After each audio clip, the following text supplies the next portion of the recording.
देखिए, जीएसटी बचत उत्सव अगर प्रधानमंत्री को धन्यवाद देते हुए बनाना है तो जीएसटी लूट उत्सव जो 8 साल चला उसके लिए किसको धन्यवाद दिया जाए? पहला सवाल तो यही आएगा। मोदी जी, उनके मंत्री, उनके सांसद, उनके बेलगाम प्रवक्ता तो ऐसे बात कर रहे हैं पुराने वाले जीएसटी पे मानो कांग्रेस ने लागू किया था। लागू तो आप ही ने किया था 2017 में। अधकचरा जीएसटी था, गब्बर सिंह टैक्स था, उससे आपने लोगों के 55 लाख करोड़ रुपए लूटे।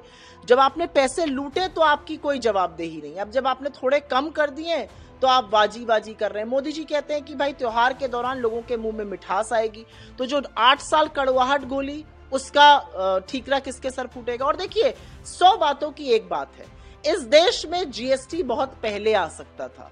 जीएसटी में इस देश में एक ही चीफ मिनिस्टर अवरोध बना और वो गुजरात के तत्कालीन मुख्यमंत्री नरेंद्र मोदी जी थे। जब मुख्यमंत्री थे तो जीएसटी बुरा था, जीएसटी का विरोध करते थे, जीएसटी नहीं लाने दिया। उसके बाद जब प्रधानमंत्री बने तो आनन फानन में अधकचरा जीएसटी ले आए, 6, 7, 8 रेट लगाकर, और लोगों का खूब दोहन किया। और अब दोहन के बाद जब कम किया है तो सारा मीडिया मोदी जी करेगा, वाजी करेगा। भाई, अगर जीएसटी बचत उत्सव चल रहा है तो जीएसटी लूट उत्सव की भी जवाबदेही यहाँ पर तय हो। और मैं एक बात बड़े पते की यहाँ पर बोलना चाहती हूँ, मोदी जी चाहे तो आज लोगों को डायरेक्ट बेनिफिट दे सकते हैं।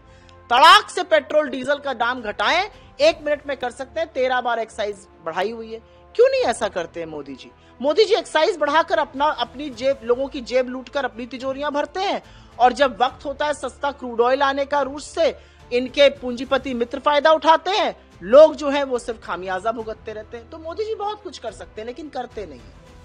इसके अलावा प्रधानमंत्री ने इस बात को कहा कि कांग्रेस की सोच का अरुणाचल को पूरे, और न केवल अरुणाचल, पूरी नॉर्थ ईस्ट को बहुत नुकसान हुआ है, जिसको किसी ने नहीं पूछा उसको मोदी पूछता है। और ये भी कहा कि कांग्रेस की सरकार के दौरान तो मंत्री यहाँ आके भटकता नहीं था, नॉर्थ ईस्ट में दौरे नहीं करता था, और हर 2-3 महीने में कभी एक बार आता होगा, लेकिन यहाँ पर 800 से ज्यादा बार तो केंद्रीय मंत्री हैं नॉर्थ ईस्ट के दौरे पर। 2014 के पहले इस देश के लोग पत्ते और छाल पहनकर घूमते थे। 2014 के पहले इस देश के लोग कंद मूल फल खाते थे तोड़ तोड़कर। 2014 से पहले इस देश के लोग खुले आसमान के नीचे रहते थे। 2014 के पहले इस देश के लोग सिर्फ बैलगाड़ी से चलते थे या पैदल चलते थे, ना ट्रेनें थी, ना बसें थी, ना हवाई जहाज थे। 2014 के पहले पूर्वोत्तर क्या, पूर्व क्या, दक्षिण क्या, उत्तर क्या, कहीं की कोई बात ही नहीं करता था। मोदी जी जब कांग्रेस की बात करते हैं तो ये भूल जाते हैं कि कांग्रेस ने इस देश की आजादी की लड़ाई लड़ी है, कांग्रेस ने इस देश के निर्माण की लड़ाई लड़ी है। कांग्रेस ने उस देश में जहां पर सुई नहीं बनती थी वहां पर एम्स, आईआईटी, इसरो, बार्क जैसी संस्थाएं बनाई। तमाम ऐसे राज्य भारत के गणराज्य में जोड़े जो हमारे साथ पहले नहीं थे, उसमें सिक्किम और गोवा और तमाम अन्य राज्य हैं। कांग्रेस ने इस देश के लिए कुर्बानियां दी हैं, इस देश का निर्माण किया है। कांग्रेस ने आपकी तरह बड़बोलेपन में भाषण नहीं दिए हैं। और नॉर्थ ईस्ट की बात मोदी जी किस मुंह से करते हैं? मिजोरम और असम में गोलियां चल रही हैं, मोदी जी के गृह मंत्री मैच का मजा उड़ा रहे हैं। मणिपुर जलता रहा, मोदी जी वहां पे रस्म अदायगी के लिए 3 घंटे के लिए गए, वापस आ गए, आज भी वहां पर टेंशन कामयाब है। मोदी जी के लोग वहां पर वैमनस्यता फैला रहे हैं असम में, मोदी जी के मुंह से कुछ नहीं निकलता है। मोदी जी ना नॉर्थ ईस्ट के सगे हैं, ना नॉर्थ के सगे हैं, ना साउथ के सगे हैं, ना वेस्ट के सगे हैं। मोदी जी सिर्फ अपनी सत्ता के सगे हैं। और मुझे इस बात, आपके मंच से मैं ये बात जरूर कहना चाहती हूं, मोदी जी अगर इस देश से प्यार करते, रत्ती भर भी प्यार करते, तो उन आतंकी पाकिस्तानियों के साथ क्रिकेट नहीं खेलते जो अपने बल्ले को बंदूक बनाकर और हमारे राफेल्स को नीचा दिखाते हुए वहां पर हाव भाव कर रहे हैं। ऐसे लोगों के साथ क्रिकेट खेलकर मोदी जी ने अपनी देश द्रोह करने का एक बड़ा सबूत दिया है। लेकिन प्रमुख भी कह रहे हैं कि आप जो है हमें भागना नहीं चाहिए उनकी चीजों के पीछे, हम अपने ऊपर डिपेंडेंट बनना चाहिए। और प्रधानमंत्री का स्वदेशी का नारा देना कैसे? नरेंद्र मोदी की बात प्रधानमंत्री मोदी ही नहीं सुनते हैं। स्वदेशी की बात करते हैं मोवाडो स्विट्जरलैंड की घड़ी लगाकर, स्वदेशी की बात करते हैं जर्मनी के मैबैक का चश्मा पहनकर, स्वदेशी की बात करते हैं इटली के बुल्गारी का चश्मा पहनकर, स्वदेशी की बात करते हैं केनिथ कोल अमेरिका के जूते पहनकर, स्वदेशी की बात करते हैं जर्मन मोबला का पेन लगाकर, स्वदेशी की बात करते हैं जर्मनी की BMW और मर्सिडीज से चलकर, स्वदेशी की बात करते हैं अमेरिकन बोइंग में उड़कर, स्वदेशी की बात करते हैं केनिथ कोल अमेरिकन के जूते पहनकर। किस मुंह से प्रधानमंत्री स्वदेशी की बात कर रहे हैं? कल प्रधानमंत्री ने एक वक्तव्य कहा, उन्होंने कहा जाने अनजाने विदेशी चीजें हमारे जीवन से जुड़ जाती हैं, हमें पता ही नहीं चलता। मुझे लगता है इतनी जानकारी जो उनको दी जा रही है सोशल मीडिया पर, तमाम हम लोग बोल रहे हैं, उनको पता चलेगा वो सिर्फ और सिर्फ विदेशी चीजों से घिरे हुए हैं। और मैं तो प्रधानमंत्री से कहूंगी, स्वदेशी की बात करते हुए जब स्वदेश में रहते हैं तो थोड़ा हंसा खेला करिए, लोगों से प्रेम दिखाया करिए, मोहब्बत दिखाया करिए, अपने नेताओं को गले लगाया करिए। जिस आतुरता से आप गलबैया बाहर जाकर विदेशों में करते हैं, थोड़ा स्वदेश में भी रह कर करिए। मोदी जी की जो बात है ना स्वदेश पर, वो या स्वदेशी यूज करने पर, वो हिपोक्रेसी की भी सीमा है।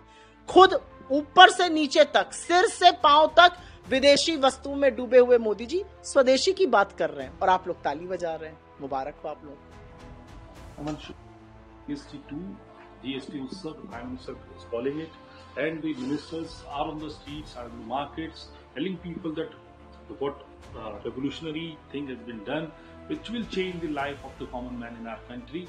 At the same time, he's calling for a Swadeshi goods to be used, and a slogan has been given by the Prime Minister for Swadeshi. How do you say? So first, let's talk about the GST. If we are made to celebrate GST Bachat Utsav and thank the Prime Minister, who should we blame for the GST Loot Utsav? For the last 8 years, you have levied one of the highest GST rates on this country. GST is the demerit tax. The poorest of this country and the richest pay it in equal quantity. The reality is you've earned 55 lakh crore rupees by levying GST, and 64% of that has been paid by the poorest 50% of Indians. Who should be blamed for this? Today, you have reduced the GST and you want to go to town saying you've brought this great Utsav, everybody should celebrate. Who should we blame for the GST that was levied upon us in the last 8 years? The reality is that as Gujarat Chief Minister, Mr. Modi was vehemently opposed to the GST. He was one of the biggest stumbling blocks for the GST not to be implemented. The reality also is that just to put his name, just to author the GST in 2017, he did a half-baked job of the GST. It turned out to be Gabbar Singh tax. Indian industry, MSMEs, consumers paid very dearly for it. And let me tell you, they have not done it out of the goodwill of their heart. India's consumption has completely slackened. India's production has slackened, and which is why this virtuous cycle has to be put back in action. As far as, the other part of your question is concerned, which is Swadeshi, Mr. Modi is a hypocrite. Mr. Modi uses a pen that's made in Germany, Montblanc. Mr. Modi wears shoes, Kenneth Cole shoes that are made in America. Mr. Modi wears a Swiss watch, Movado. Mr. Modi likes to sport a Maybach sunglass, which is Germany. Mr. Modi likes to wear Bulgari shades, which is Italy. Mr. Modi likes to ferry around in BMW and Mercedes, which are German cars. Mr. Modi likes to fly the Boeing, which is American.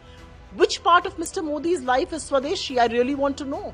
From top to toe, he is using everything that's made overseas, everything that's foreign.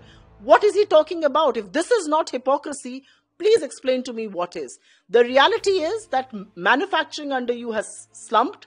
The reality is that trade under you has collapsed. The reality is you have not been able to protect the interest of domestic industries, including the MSMEs. And today you can go and say what you want. But after 55 lakh crores that you have extorted from this country and not given benefits of low crude and things like that back to the people, you have no business talking about any bonanza.